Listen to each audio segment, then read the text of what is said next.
नमस्कार। अमूमन मैं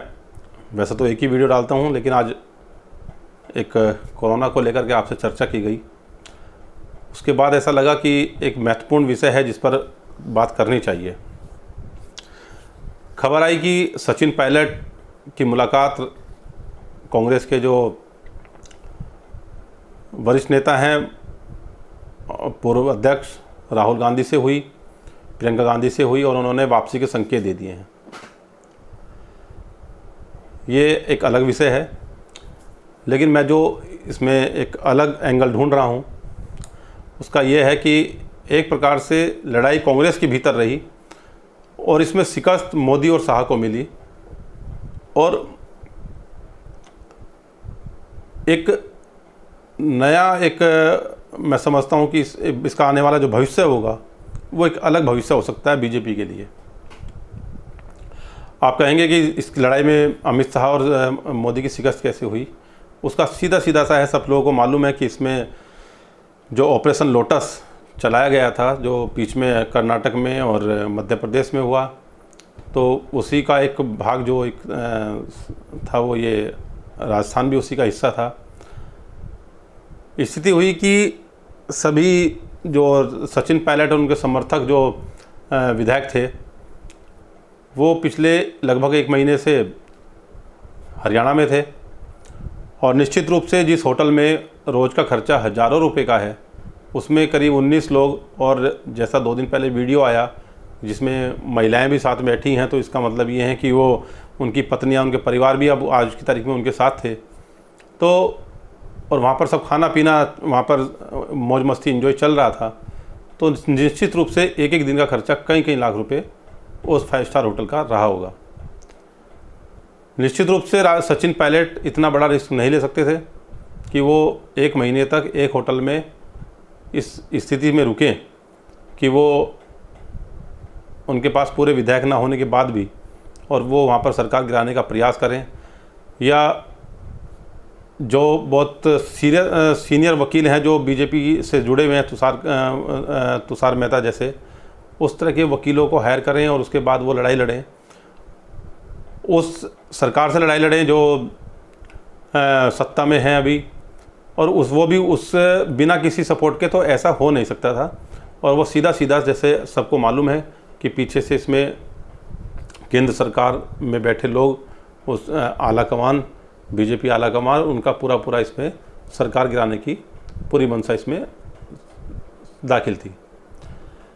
लेकिन अब जिस स्थिति ये हुई कि जब 3 दिन से जो वसुंधरा राजे सिंधिया दिल्ली पहुंची नाराज़गी के साथ, तो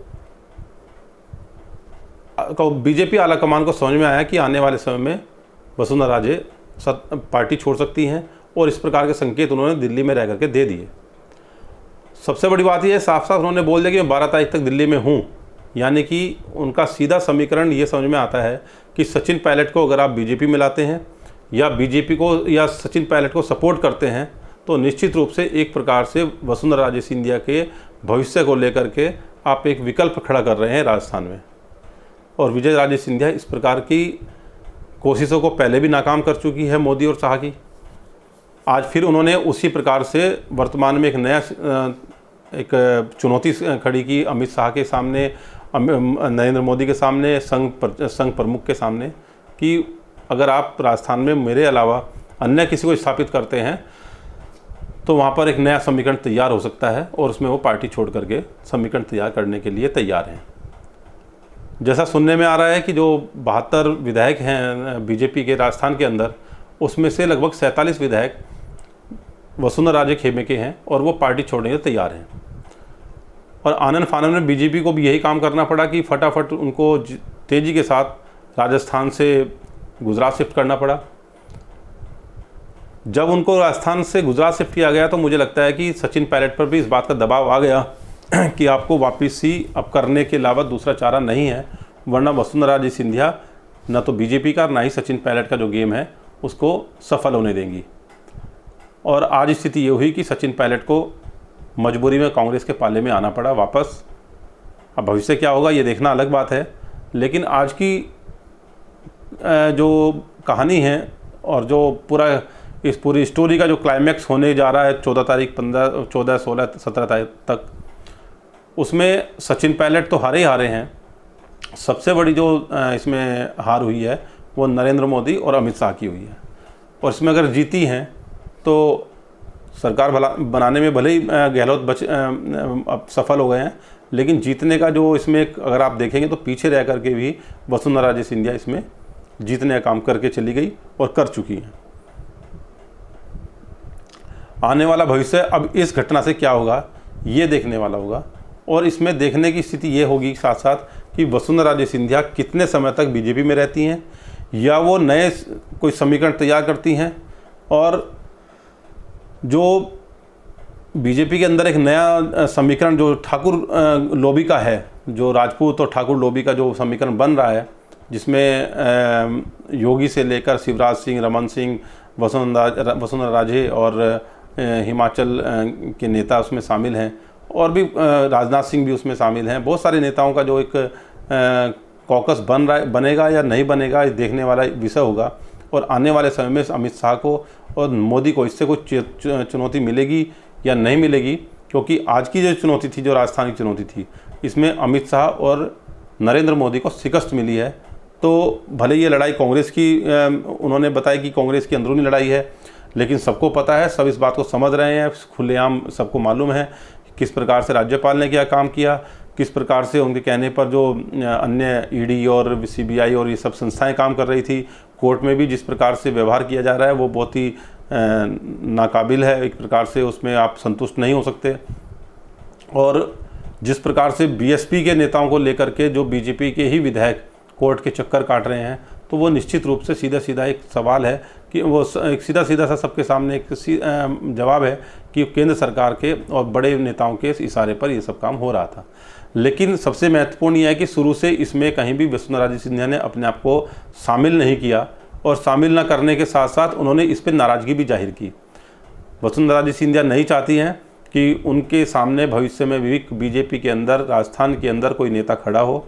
वो चाहे सचिन पायलट हो, चाहे वो कोई अन्य व्यक्ति हो, चाहे वो गजेंद्र शेखावत हो, कोई भी व्यक्ति हो, क्योंकि वो आने वाले समय में बाद में अपने बेटे को वो उसके लिए ज़मीन तैयार करना चाहती हैं। ये स्थिति कांग्रेस में भी है, अशोक गहलोत भी अपने बेटे के लिए ज़मीन तैयार करना चाहते हैं। तो आज स्थिति ये तो बनी है, भले ही आज की तारीख में उन्होंने सचिन पायलट ने वापसी की हो, लेकिन आने वाले समय में भी सचिन पायलट के सामने चुनौती तो रहेगी।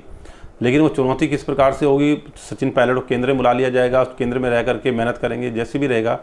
लेकिन वर्तमान के आज की स्थिति में इसमें अगर हार हुई है तो वसुंधरा राजे के सामने अमित शाह और मोदी की जो जोड़ी है उनकी हार हुई है।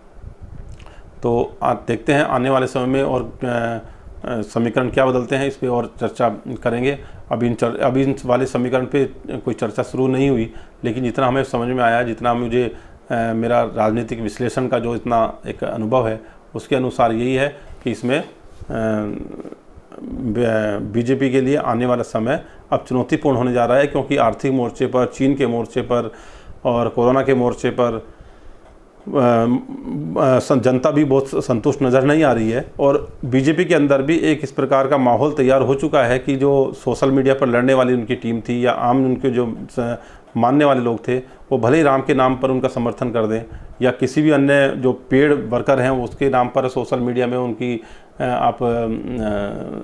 वर्किंग देख लें, लेकिन बिना सोशल मीडिया के आप यदि आम व्यक्ति से बात करेंगे तो परेशान नज़र आता है। तो ऐसी स्थिति बीजेपी के अंदर अभी बनती जा रही है, और धीरे धीरे वो किस स्थिति में सतह पर आएगी वो सब देखना हमारे लिए आगे हमें देखना ही है, आगे देखते रहेंगे। तो यही मैं अपना वीडियो समाप्त करता हूँ, और आप सब लोगों ने देखा उसके लिए धन्यवाद। जय हिंद, बहुत बहुत धन्यवाद।